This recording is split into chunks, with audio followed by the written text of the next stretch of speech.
udumo kuNkulunkulu kweliphezulu nokuthula emhlabeni kubantu abathokozelwa nguye uJesu Kristu inkosi.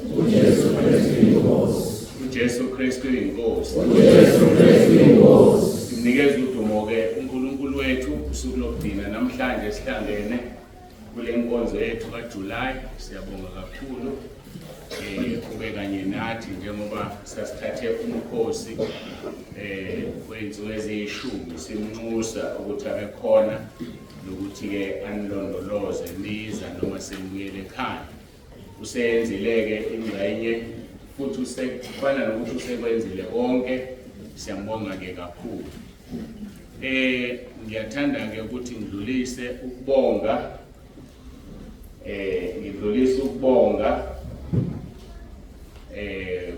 uGatsheni umzini. Ngibonge khona la eduze kwami. Lensizwa ke le ndoba isikhulumileke angikwazi nami. Yazi ukuthi wenza izinto ungazi. Bese kuba umuntu oreceivayo onothisayo. Isikhathi esiningi senza izinto kanti silimaza abantu. Ngesinye isikhathi ke senza izinto abantu basizakala. Siyambonga kakhulu. Simkhumbula ke siyamazi ugcinela ngomhla ka-10 June. Sibonga ukuthi akalahlekile ke wayidini indlu incane ifithi singaka. Ngulwa indlu ngomhla ka-10 June wayekhona uyasishuthela. Siyambonga kakhulu uNkulunkulu ngaye. Ngabe ube khona zonke inkonzo kodwa ke ube khona lapho kufanele ayekhona izolo. Siyabonga ke Gatsheni ukuthi usiletheleke umama nokulunga dingi ubhehle ezingakhona. Kulemu nayi indawo ikhona. Nathi nehlala embili ekhona emva kwethu. Ngeke uze ngapha ke wena okulunga ndodakazi zokubiza ngegama. Ivakasha ihlala khona uhlala basekhaya onke le ndawo. Umfowethu kambe owakekho namhlanje. Ngizoshihlaya ngaye. Mangilisho ke ngiyakuthiwa ukuthi ngiyamhleba ngithi. Ngiyazi ngiyithanda indaba seniyafuna. La kulesipilo line la phambili. Siyabonga kakhulu ke ukuthi usithulele usinandisele. Umkhuleko wethu ke njengebandla uNkulunkulu akusise ukhule uqine. Udume njengabo bonke abaculi kodwa ngaso sonke isikhathi ubheke kuJesu. Ungababheki abantu ungabanaka abantu ngoba abantu uma bekuncoma bayakubulala. Njengoba ngikuncoma nje nami ngiyakubulala. Kodwa uma ngikuncoma usendaweni right angikubulala. So ke ubheke kuJesu ungababheki abantu. uMahebheru 12 uverse 2. Uthasiphithi sibhekile kuJesu ngumqalisi nomphelelisi wokukholwa. Ngakho ke lawa mazwi wami ngikunikeza wona ke ndodakazi. Siyabonga kakhulu uNkulunkulu kuphile ivoice. Kwangathi le voice yakho ke uNkulunkulu angayigcoba uthi uma uvula umlomo ukuzamazama amadimoni kusukela esikhokhweni kuze kube nalawa asemhlabeni bakhululwa abantu. Ukuthula nje kwakho uNkulunkulu akunikeze khona. Lawo mazwi ke sikunikeza wona lesibusise sikunika sona endabeni. uNkulunkulu ke usinikela amandla ukuthi sikushe emhlabeni yenzeke ezulwini nasemhlabeni sibophe ezulwini esibophe emhlabeni kuboshwa nasezulwini. Amagunya asinikeze wona maningi kuphela ukuthi siqaphele ukuthi siwakhuluma sibe kuphi. Ngoba angakhulunywa umuntu ongekho ngcwele bese ngasebenzi. Kuya ngokuthi ke ukuluphi uhlangothi kodwa uNkulunkulu usinikezile. Kukhona naleli lungelo elinzima engilisabayo. Lela likhuluma lapho kuJohane athi enibathethelela izono nami ngiyabathethelela.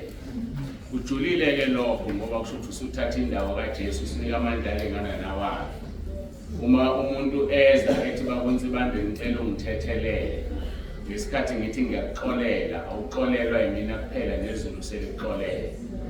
Kodwa only if ngihamba kahle phambi kaNkulunkulu. Mangingahambi kahle ngeke kwenzeke. Ingakho ke kufanele umholi noma ubanike noma phambi kwabantu ahlale engcwele ukuze izinto azikhulumayo uNkulunkulu azenze. Ngizodlula-ke la nginomsebenzi omningi kakhulu ya, kodwa ngiyabona ukuthi usuphungukile. Uphuma Mtsibande khona. Hayi usuthi uphungulile ngokukhohlwa kwakho, sekulethi ngeke usenza lutho, besithe kuzoba nesidlo. Usikhohliwe ngoba ngisifuni. Angithi kunjani? Ayisho ukuthi sikasekho-ke seziphungile iy'ngozi zami eziwu-3 seziwu-2-ke. Eyokuqala-ke ubusiswa kwabantwana. Mlilo ngicela uzothatha lento ukuze sisukela eduze kwami ngibekele ukubusisa abantwana. Sibonge ekhwayeni licule kahle, lacula kamnandi, namakhwaya onke aculile over the past 3 days. Siyambonga kakhulu uNkulunkulu. Mhlawumbe ngidizele-ke babonile asebejwayele kusela bebefakaza kuphela ukuthi bewumningi amavidiyo bekufanele ma-upload abangakangeni ku-YouTube. Kodwa zonke izinto ebezenzeka kulo 3 days ku-YouTube manje kusela abafakazayo ngoba bona ukucayana ukubafaka bakujala usanda ukufundisa ukuthi kufanele uma umfaka uqala uyiphinde ukufakaza ukulalele ukunikeze isihloko esizokwenza ukuthi abantu bamlalele. So akusafani naqala kuvele ngifaka umuntu negama kuphela. So-ke ngoba iyafuneka i-viewership. Nikhumbuleke ukusubscribe maningena ku-YouTube. Nokulunga dindi nawe uzozibona ku-YouTube. Ngiyacabanga kusukela kusasa ekuseni. Ngoba ngeke ngigarante ukuthi ngizokwenza uma ngiphuma la ngizobe ngikhathele. Le phone njengoba ilaphaya ithatha izinto zika-YouTube. Usiyongena-ke bese-ke uyasubscribe-ke nawe sesithola umuntu ozosubscribe-a yandi-subscription. Uma ungena-ke ngicabanga ukuthi uzobona ungena ngokuthi Apostle Dr. S.D. Ntsibande bese-ke usubhala igama lakho uMrs. Nokulunga Dindi uzovele download-ele ividiyo yakho ngaso leso sikhathi. Ngithanda ukudlula la ngingakangeni enkonzweni. Ngithanda ukudlula bazalwane, singabazalwane la ngithi. Ngizozisho imfihlo zebandla bekhona-ke umzi kodwa kasela akangimsihambela ebandleni. Sizozwa ngayo uma umdingi uma ehamba kube ngathi usesebandleni kodwa nje uma ekhombisa ukusithanda nathi esivakashele. Kodwa-ke ngithanda ukudlule kule nto. Abantu abala endlini bangaphezulu ka-600. Ningaphezulu ka-600 ngoba le portion ithatha 500 neyigcwele kakhulu. So abangapha nabo bagcwele kakhulu ukuthi-ke seqile nje kancane ku-600. Okubuhlungu yilokhu ukuthi abantu abareport ukuthi bayeza ezinkonzweni. Lokho kudala ukuthi singakwazi ukuplanela inkonzo. Ngiyacela kungabibikho ongeza ukuthumela i-WhatsApp message kimi asho ukuthi uyeza. Akuhlangene nosikhwama la sinikela khona imali yesiphelo. Ngiyacela ukuthi wonke umuntu asho. Noma ngabe uhlala kuphi, noma ngabe uhlala la eMkhaideni, noma ngabe sikhonza na every Sunday la. Wonke umuntu okhona la akasho ukuthi uyeza ngoba iplanning iba inkinga abantu singabazi bebe surprise. Abantu abareportile bawu-325 njengoba ngithi singaphezulu ka-600 futhi uhafu wale ndawo kazusho ukuthi uzoba khona. Okubuhlungu-ke kunakho konke abantu abanikelile imali yesishebo beqe kancane ku-300 imali yokudla kungukuthi abantu abangaphezulu kahafu badla emalini yebandla ebelingayiplanele lokho. Kuyakuhle ukusho bakhona abashiya njengokuthi abeqile 10 abathe baMtsibande ngicela ukuza imali yesipheka nginayo ngeke sombuyisele emuva. Kodwa ngicabanga ukuthi ngeke abantu bebe ngaphezulu kahafu bengabi nayo imali yesipheka. Ayangikholelwa lokho. Akeke sombuyisele emuva ngoba imali yesipheka-ke yikho ngibathembisile ngabakhokhela ngathi ngizobakhokhela. Bese kuba nabazalwane uNkulunkulu ababusise abangafikile la abanikelile bathi ngiyanikela ukuba abantu badle, abeqile kuthele nabo. So uma abantu abadla bengaphezulu ka600 abakhiphe isipheko ku300, kusho ukuthi kukhona abantu la abantshontsha ukudla. Sifuna ezulwini bafowethu, siya kanjani ezulwini masintshontsha endlini kaNkulunkulu? Ngiyayibuzela ukuthi ngiyamthanda ngale ndlela ukuthi angifuni nesihogweni. Manje mangakhuluma iqiniso ndo esihogweni. uJeremiah 48 verse 10 uthi uqale kusiya umuntu ogodla inkemba yakhe egazini. Uma nginganitshela iqiniso ngiyayigodla inkemba yami angiyezona uNkulunkulu egazini, bese nesihogweni igazi lenobuze kimi. Ngiyanixolela-ke ningakaxolisi ngoba ngifuna nezulwini. Bonke abantu abangasikhiphanga isipheko they are forgiven. Engibophe emhlabeni koshwe ezulwini ungasakhathazeki uxolelwe kodwa ungaphili. Uma unenkinga yisho ngeke sikuvimbe. Khona abantu la angivula umnyango ukuthi umuntu asho njalo. Engicabanga ukuthi bangaphezulu ka10 abathe bakunzi bande ngiyathanda ukuza ngabafakele imali badla ngoba befakelwe yini. Noma amagama asikho ekujaheni imali, asikho after mali. Kodwa ngicela wenze njani? Ukhuluma nje akaze kuhluphe umuntu. Siyamsana bazalwane. Asidluleke kulokho kuleyo note. What a mighty God we serve. What a mighty God we serve. What a mighty God we serve.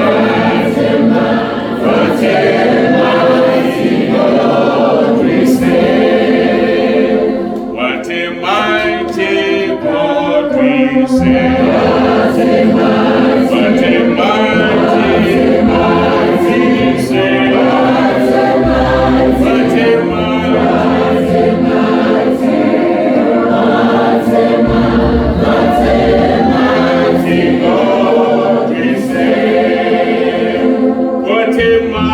mighty God we serve.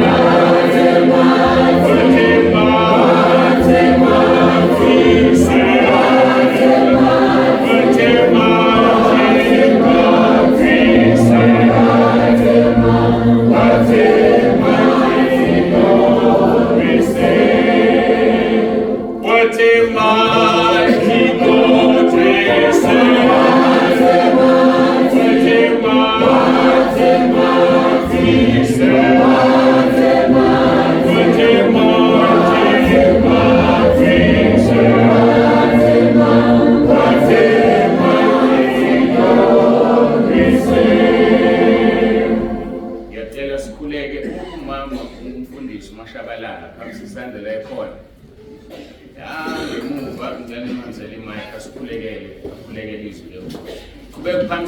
mama ingane zibona.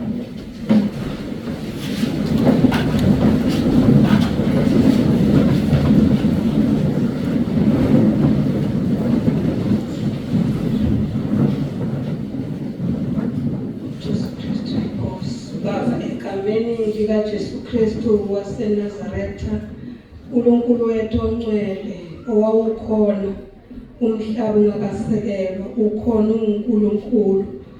uNkulunkulu ulizwi igama lakho, konke kwavela ngawe. Siyabonga ekuseni uNkulunkulu wethu ongcwele, sibonga uthando lwakho. Siyabonga Jesu osithanda kangaka, awukaze wasithela. Nasekuseni uNkulunkulu wethu kusazowa zonke inhlelo, sethemba wena uNkulunkulu wethu ongcwele, ngoba mukho omunye uNkulunkulu esingema ngaye. Alikho elinye igama esilaziyo, igama elingaphezu kwamagama onke, igama elinamandla. Siyabonga ekuseni sifihle Nkosi silalele, uvule indlebe zikamoya egameni likaJesu. Konke kuzokwehla uNkulunkulu wethu, siyazi ukuthi nathi sembathise ngamandla ngegama likaJesu Kristu waseNazaretha. Jesu Kristu uyinkosi. Jesu Kristu uyinkosi. Amen.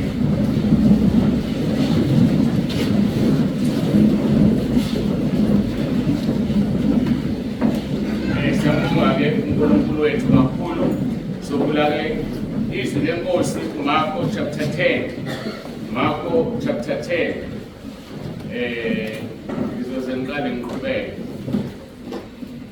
Khona oyedwa obecela ukusiselwa umntwana. Kwase bakhona umjoyinayo ezwa ngoba ngikhuluma ngithi kusiswa abantwana. Ngebephamisa izandla ke labazali abawu2. Ngibona ukuthi bakhona. Upho omunye. Upho omunye. Ngiyambona lo. Owakwamalevu. Oh.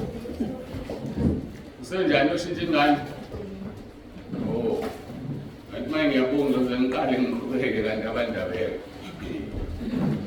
Marko chapter 10 sifunda uverse 13, 14, 15 no16. Oh, yazi ubona ke sengivele ngahlala phe kwendaba. Ngiyaxolisa abefundisi lebandla lonke ngimdingelele. Ngiyabingelela abefundisi nomama abefundisi. Abefundisikazi obaba omama intombi nensizwa no Sunday school egameni lenkosi umphathi ohlelo nosishayela insimbi. Ngiyabingelela nonke egameni lenkosi uJesu. Itu Jesu Kristu inkosi. Ngaze ngiphumela ngishayo bakithi. Bangasabongeleli council namalungu ebandla lenkosi uJesu. Siyafunda ke kufundeka kanje isihloko sakhona sithi ukubusiswa kwabantwana verse 13. Khona baletha kuye abantwanyana kuba baphathe kepha abafundi babakhuza. Kodwa uJesu ekubona wathi ukuthela wathi kubo, vumelana abantwana bezwe kimi ningabanqabeli ngoba umbuso kaNkulunkulu ungowabanjalo. Verse number 15. Ngiqinisile ngithi kini lona loyo ongamukeli umbuso kaNkulunkulu njengomntwana kasoze angena kuwo. Wabagona wababusisa ebeka izandla phezu kwabo. uNkulunkulu abusisa ukukhula kwezwi lakhe. Lake sithola abazali equlwini noma esiqhukwini esithize esasilandela inkosi uJesu. Laba bazali sebeyasondela bafuna ukuthi uJesu abusise abantwana babo. Mawuzokuthatha ngokuthi kwakungahlelekile kwakhanjwa kwakuyisiqhu. Ikhona lento uJesu ayikhulumayo eyadala ukuthi abazali basibone isidingo sokubusiswa kwabantwana. Uma ke sebethi bayasondela enkosini uJesu, inkosi uJesu abafundi bakhe bayabanqabela ukuthi bangasondeli. Kanti uJesu noma ungambona ebhekele bemlandela wazi imizimlo yabantu nemicabango yabo uyababona futhi ngoba wayengena wasemhlabeni ngwasezulwini. Lithi izwi lenkosi wathi ukuthela zimbalwa kakhulu uma ngeyona lephela indawo eBhayibhelini ethi inkosi uJesu yathi ukuthela. Yasithi vumelana abantwana bezwe kimi ningabanqabeli ngoba umbuso kaNkulunkulu ungowalabo abavumela abantwana beze kuJesu. Inombuzo ke wokuqala nje ukuthi wena wakho umntwana ubusisiwe na? Siyashesha masithola izingane sizigijimise ezinyangeni kubathandazi zifaka ingceba esinqeni zigcatshwe zikhishwe lento okuthiwa inyoni. Kodwa mase ukholo ususindisiwe awusiboni isidingo sokunikela ingane yakho enkosini uJesu. Kuyicala ke lokho ngoba yilona loyo onikeza umntwana uzophendula ngosuku lokwahlulelwa ukuthi ingane uyikhulise kanjani. Ulithi izwi lenkosi kwizaga 22 khulisa umntwana ngendlela okuyoba ngeyakhe kuze mayisekhulile angasuki kuyo. Uyunaka ukuthi ingane yenza izinto ezenziwa wena nokuthi kwenzeke enganeni izinto ezenzeka kuwe. Uma wake wena ukubezwa ngokocansi umncane nengane yakho entombazane izonukubezwa incane ngoba lo moya wakho uthelele kuyona ungazange usiphume isono sakho. So impilo yakho iphilile umncane ibona enganeni yakho ngesizulu ke bathi ukhamba lufuza imbiza noma ke ufuzo ledlulela. Umuntu ukubezwe kanye ingane yakhe amathuba amaningi izonukubezwa kabili nakathathu. Ilimali impilo yengane ngoba wena udedengu awusivumi isono sakho, awuyilethanga ingane encane izobusiswa ukuze kushaywe lo moya wamadimoni. Uma ukhulele siyathanda ukuphuza isihlambezo. Yathi iDevil worship ngelinye ilanga uma uphuza isihlambezo unikela ingane yakho kuSathane.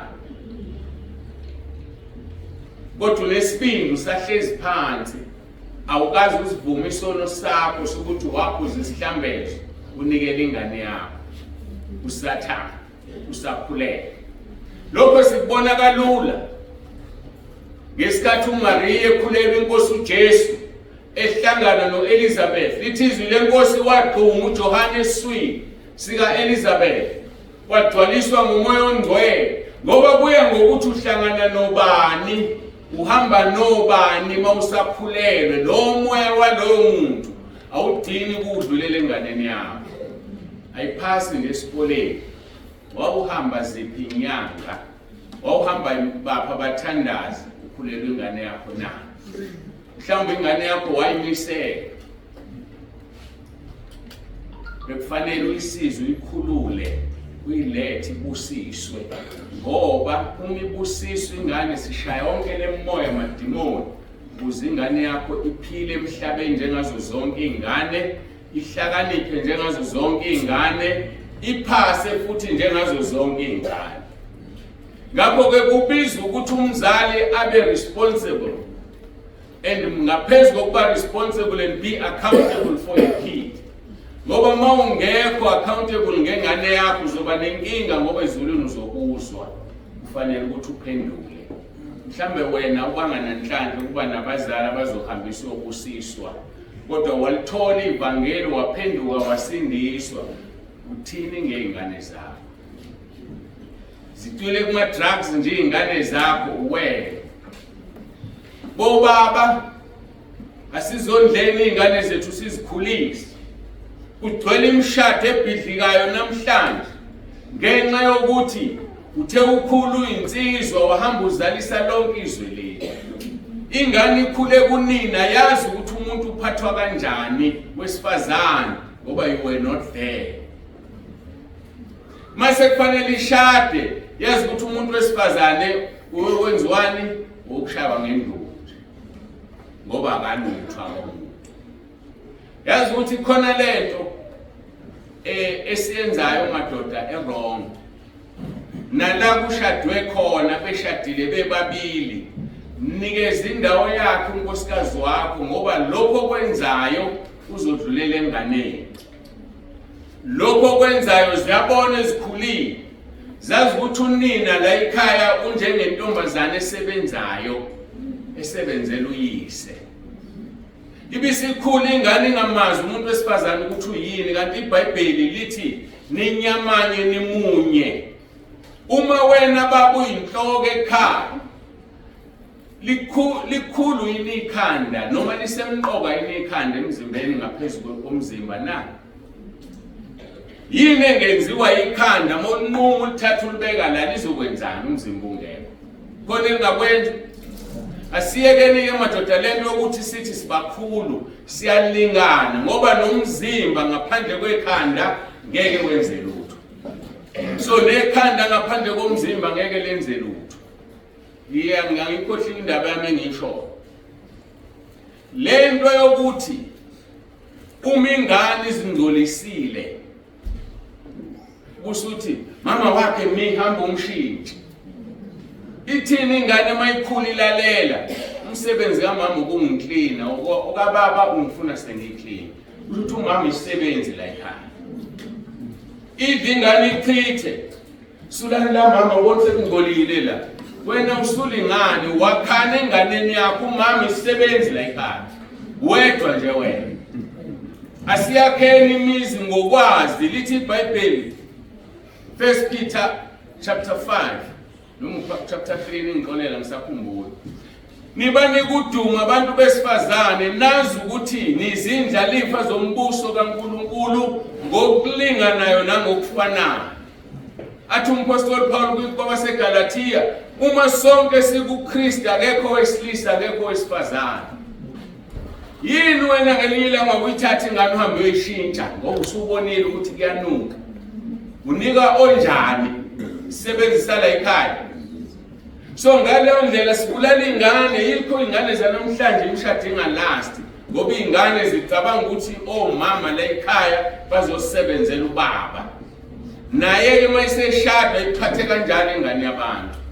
Angiyeke sizomfike baphela bafuna ukusiselwa ingane. Abezela ngaphambili usanazo ingane zethu kanti ngisahlalelwe enye inkonzo la ezoba yini kanti niyahamba namhlanje. Ake ngime nje khona la ngoba ngiyeza ukuthi sengiyabuya.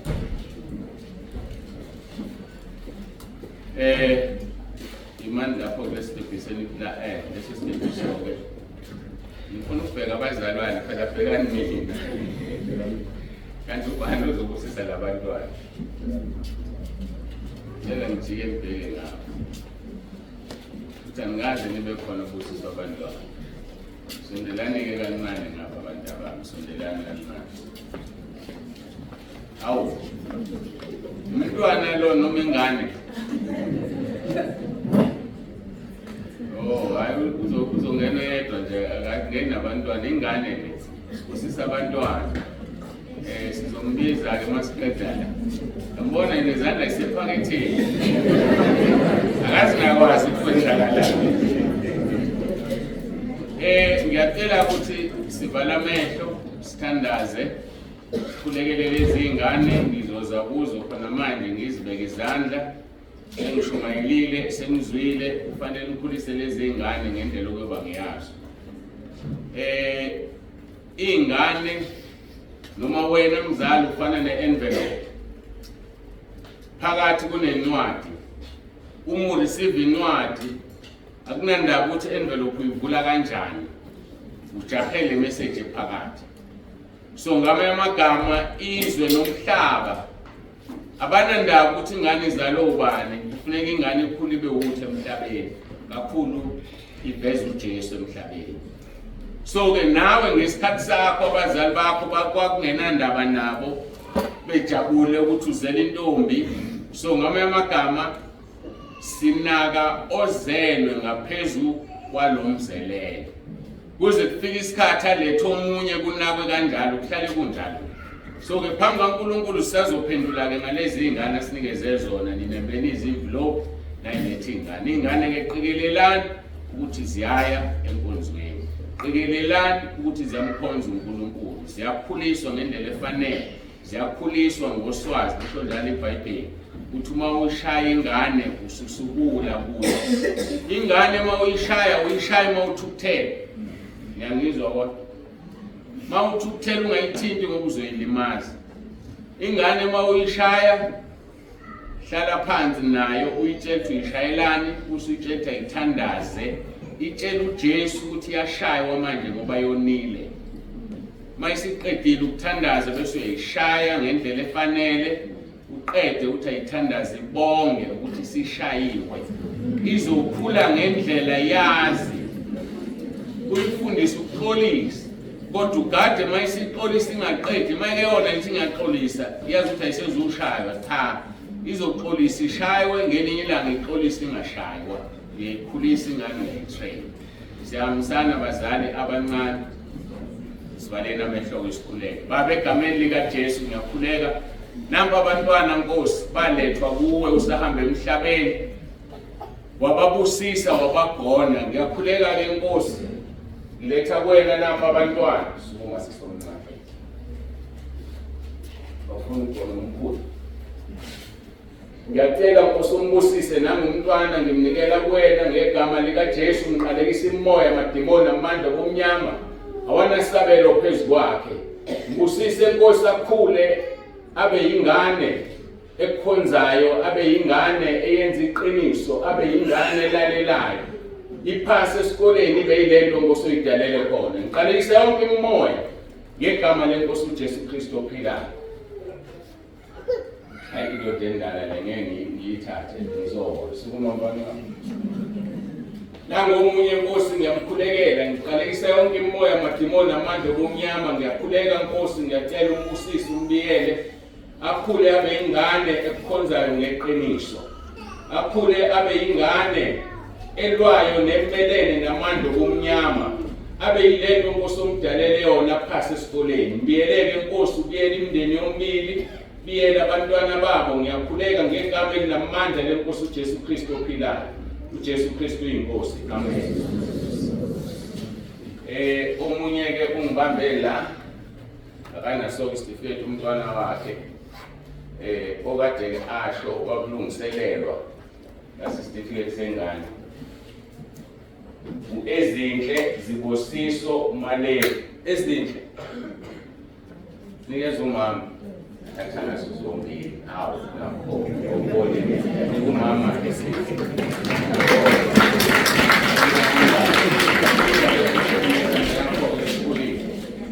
What's the fun? When I get so sure on my 10 days night, what was saying, I know you don't want to see. Come in dance. You call him Mike, if I get moved, I couldn't go to tea. Tell him what I get Mike.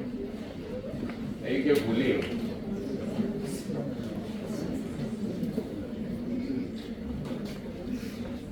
Remember why we looking for yes?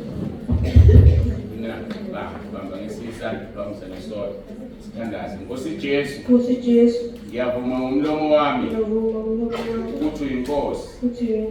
Ngiyakholwa enhlizweni yami ukuthi uNkulunkulu wakuvusa Nkosi Jesu kwabafileyo. Ngiyakhuleka egameni lakho Nkosi Jesu ukuba ungisindise. Usathana ngimfuni, amadimoni angiwafuni. Ngiyacela Nkosi Jesu uphathe impilo yami, ngibe yingane ehloniphayo, ngibe yingane ethumekayo, ngingabahluphi abazali bami. Ungilondoloze Nkosi, uzungivuse ngosuku lokugcina. Ngiyabonga egameni lakho Nkosi Jesu. Amen. Amen. Ngikulekeleke phamisa ngezandla zakho zombili. Baba, egameni likaJesu ngiyakhuleka nami lo mntwana ngimletha kuwena, ngiqalekisa amadimoni amandla obumnyama wanasabelo phezu kwakhe, ngimgcwilise egazini lakho, ngimgcoba amafutha kaMoya oNgcwele. Ngegama likaJesu ophilayo ngiqalekisa ukugula nanoma yini angagula, akhula abe yinsizwa kodwa yazana nawe nekukhonza ngeqiniso, afunde esikoleni aphase, alalela abazali bakhe. Ngiyacela Nkosi umbiyele ngamaHubo 139 verse 5 uthe umuntu wakho uyamzungeza ngemva nangaphambili ubeka isandla sakho phezu kwakhe. Ngimnikela kuwe lo mntwana uJesu Kristu inkosi. Amen. Wazala mfana wami thume wena hamba ke labo bantu banikeze imali.